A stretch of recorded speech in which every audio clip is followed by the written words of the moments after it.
Japan's decision to move forward with Aegis System Equipped Vessels marks one of the most consequential shifts in the country's missile defense posture since the end of the Cold War.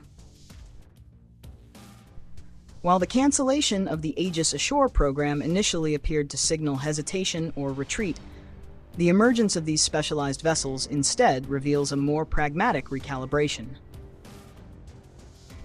Tokyo is not abandoning ballistic missile defense. It is redefining how that mission is executed, where it is deployed, and how it fits within Japan's political, geographic, and operational constraints.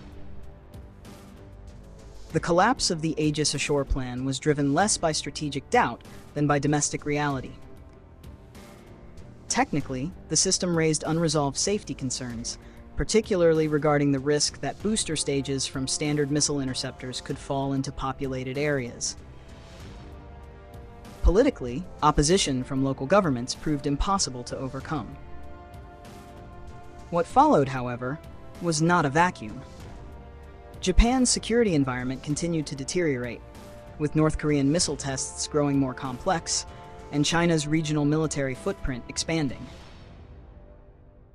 Under these conditions, the core requirement for a reliable, always-on missile defense layer did not disappear. It simply had to be implemented in a different form. Aegis system-equipped vessels are the result of that reassessment. Rather than adapting existing surface combatants or reviving land-based installations, Japan chose to design and procure platforms optimized from the outset for ballistic missile defense. These ships are not general-purpose destroyers. Their primary mission is persistent tracking, discrimination, and interception of ballistic threats. Everything else is secondary. This specialization is what distinguishes them most clearly from the current Aegis destroyer fleet operated by the Japan Maritime Self-Defense Force. Existing Aegis-equipped destroyers, including the Maya-class destroyer, are multi-role platforms. They conduct air defense, anti-submarine warfare, surface operations, and ballistic missile defense depending on tasking. This flexibility is valuable, but it also creates trade-offs. Crew fatigue, maintenance cycles, and competing mission demands limit how long such ships can remain dedicated to missile defense patrols. Aegis system-equipped vessels are designed to remove those trade-offs. Their operational concept assumes long-duration stationing, high readiness, and minimal diversion to unrelated tasks. From a technical perspective, these vessels will employ advanced iterations of the Aegis combat system optimized for ballistic missile defense rather than fleet air defense. Their radar configuration is intended to prioritize long-range detection and continuous tracking of ballistic targets, particularly during the mid-course phase. The ships are expected to carry standard missile interceptors focused on exo-atmospheric interception, forming the upper tier of Japan's layered missile defense architecture. Integration with allied sensors, including space-based early warning systems and United States Navy assets, is a central design assumption rather than an optional enhancement. The strategic logic behind this approach is straightforward. Geography limits Japan's ability to rely on fixed installations. The archipelago stretches over a vast maritime space, and potential missile trajectories vary depending on launch points and target sets. Sea-based platforms offer mobility, allowing Japan to reposition its missile defense assets in response to evolving threats. They also provide political flexibility, avoiding the local opposition that undermined land-based systems. In this sense, Aegis system-equipped vessels represent a compromise between technical necessity and domestic feasibility. Within Japan's broader missile defense structure, these vessels occupy a clearly defined role. They form the outer layer of interception, designed to engage ballistic missiles at long range and high altitude.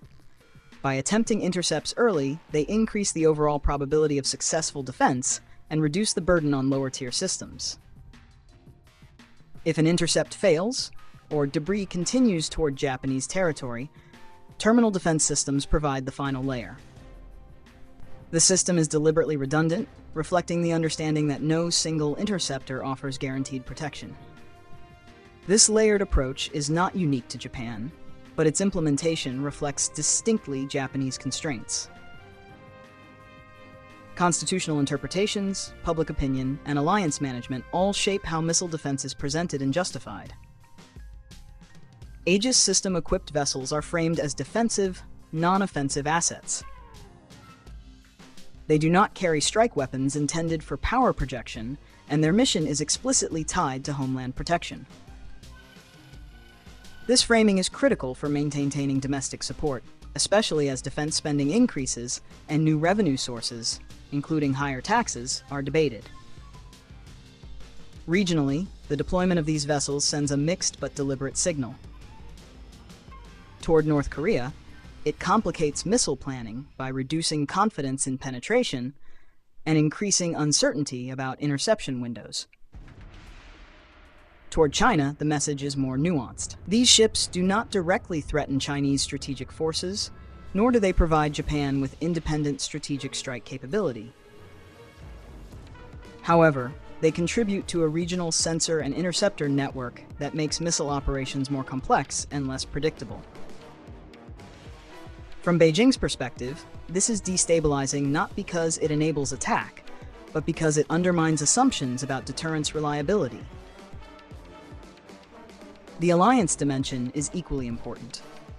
For the United States, Japan's investment in Aegis System-Equipped vessels strengthens burden sharing in missile defense. It allows United States forces to integrate Japanese assets into a wider architecture without shouldering the entire responsibility for regional interception.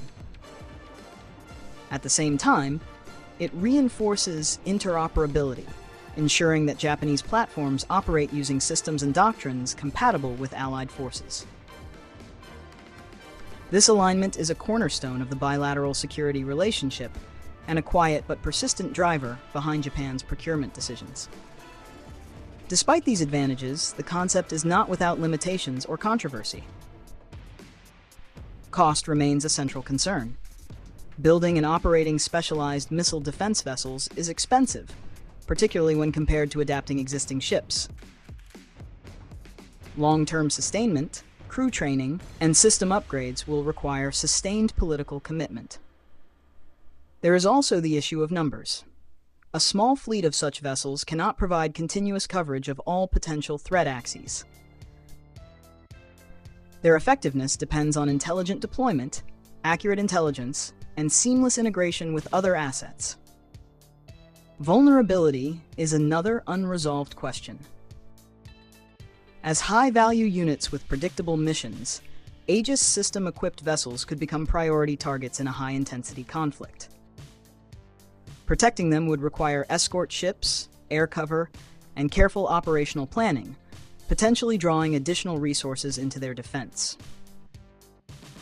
Critics argue that this undermines the idea of efficiency and raises doubts about survivability under sustained attack. Within Japan, public debate reflects these concerns. Supporters view the vessels as a necessary adaptation to a harsher security environment, one that preserves defensive intent while addressing practical constraints.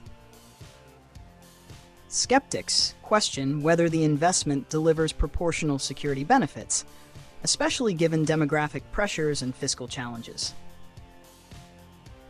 What is notable, however, is that the debate focuses on implementation rather than purpose.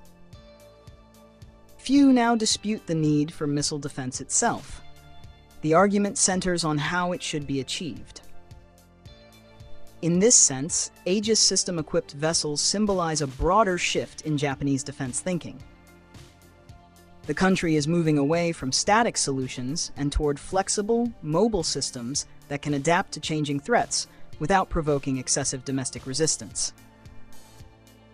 This is not a dramatic break with past policy, but an incremental evolution shaped by experience, geography, and politics.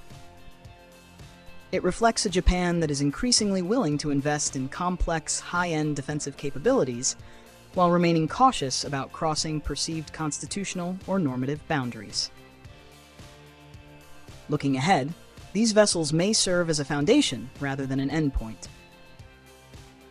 As missile technology evolves, particularly with the spread of maneuverable re-entry vehicles and hypersonic systems, Japan's missile defense architecture will face new challenges. Whether Aegis system-equipped vessels can adapt to those challenges will depend on continuous upgrades, close alliance cooperation, and sustained public support. For now, they represent a calculated response to immediate threats and domestic realities, offering Japan a way to strengthen its defenses without abandoning its long-standing emphasis on restraint. Ultimately, the significance of Aegis system-equipped vessels lies not only in their technical specifications, but in what they reveal about Japan's strategic direction.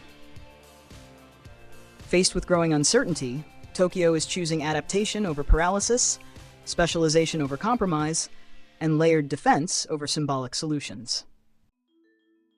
These ships are not a guarantee of security, but they are a clear statement that Japan intends to remain proactive, credible, and measured in defending its territory in an increasingly contested region.